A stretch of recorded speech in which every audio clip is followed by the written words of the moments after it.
Wednesday, January 24th, 2018. This is Sportsbook. Betting insight today from SBRpicks.com. Let's get right into it. Bad beats, bad bets, bad for the books. What happened last night? Not one, not two, three different games in college hoops swing from unders to overs thanks to overtime. But the worst of the three, we got to talk about Arkansas and Georgia. This game is sitting at 126 at the end of regulation. The over-under is 145. You got 19 points to spare. They survived the first overtime, $1.38 after the first OT, still under the total. Can't survive a second OT, though. Lands 157 in double OT. Arkansas, Georgia, under bettors. Yeah, that was pretty brutal last night. You want to talk about a bad bet? What about the Cleveland Cavs? Not just a little money on Cleveland. A ton of money on Cleveland. Cavs opened as low as plus 2.5. They closed minus 2.5 at San Antonio. What happened? Was Tyronn Lue really deserving to be a favorite over Pops? No. Spurs win 114 to 102. The Cavs struggling in every way right now. Kevin Love gets an all-star berth? Really? Not in my world. That was a bad bet for all those. There was a ton of wise guy money on Cleveland last night. They have not clearly bottomed out just yet. What about the bad bet? Nets Thunder, the under. Bet from 214 down to 210.5, lands 217. The Nets knocked down 16 three-pointers. And OKC with the late kick, 35 in the fourth quarter to rally from behind. What were they, down 11 in that ballgame?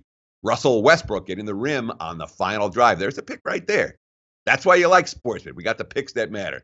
That final drive to win it. Russell Westbrook with the bucket. The game goes over the total. All that under money crashes and burns. One more bad bet to talk about. St. John's +4 to +2 against Creighton. They lose that game 68-63. Look, the Red Storm are playing hard under Chris Mullen, but their end game polish is atrocious. We saw it against Georgetown over the weekend. We saw it last night against Creighton. St. John's took the money. They did not get the money. Creighton wins and covers. Bad for books, a good handful of these from last night. Certainly some to talk about in college hoops. Dayton, they were bet from +1 to -1.5 against Davidson. They won the game. That doesn't work very well. And, of course, they won by 1.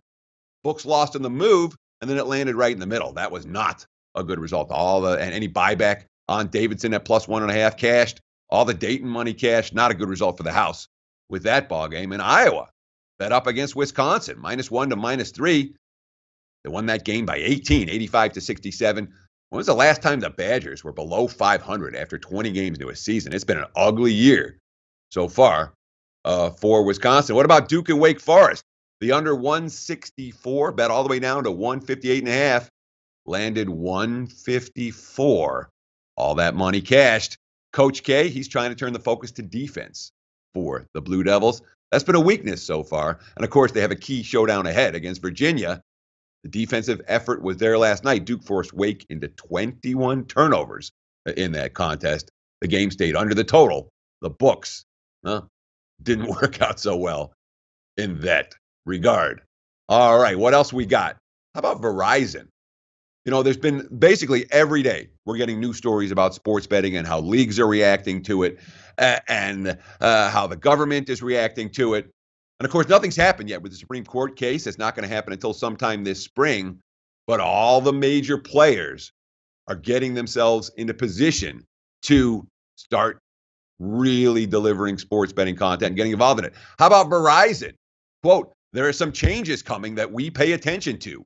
We stay close to that to see how it would affect our asset and how we may choose to respond. Of course, let's not forget Verizon owns Yahoo. Yahoo has a popular sports fantasy business, and instead of trying to build one internally, there's talk that Verizon is going to try to be an online gambling guru. They're going to try to buy some of the companies to get into the business. When you start seeing companies like Verizon getting interested in sports betting and buying sports betting assets, you know it's getting real. This is all good news for U.S. bettors who are looking to get involved with legalized, regulated sports betting. I like the concept of big companies getting into the mix. When we come back, we got a pair in the NBA for tonight, big game breakdowns, plus college hoops right here on Sportsbit. Stay tuned. Hey guys, thanks for tuning in to our channel. Now, we've put a lot of work into producing all these free videos, so please help us out and keep all our content free for you forever by simply liking, sharing, commenting, and subscribing. Now, not to mention, a visit to our industry-leading website will warm the hearts of all our SBR employees, especially myself. Now, the links are over there to the left, so do check those out. Thanks for watching.